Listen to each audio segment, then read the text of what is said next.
Welcome to the Slop Farm. Enjoy the video. You start by connecting the essentials. Make sure the bike has at least 20% battery and your phone is charged. Open the manufacturer app and sign in.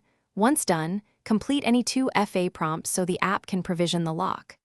Turn on the bike's Bluetooth and location services, then move within 1 to 2 meters of the lock.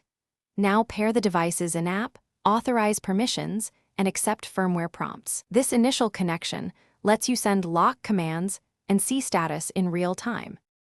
You now handle calibration and configuration to ensure reliable locking.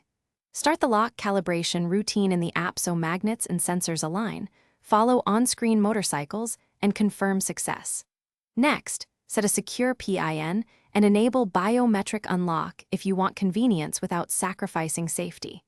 Configure the auto-lock delay and geofence radius so the bike locks automatically when you walk away.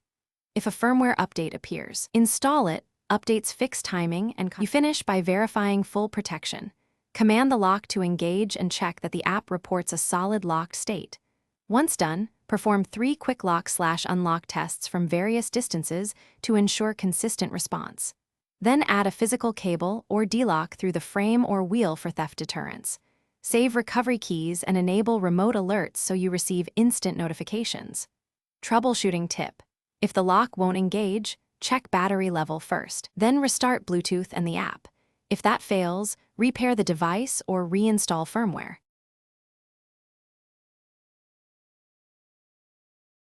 Thanks for watching. Consider subscribing if we helped you today.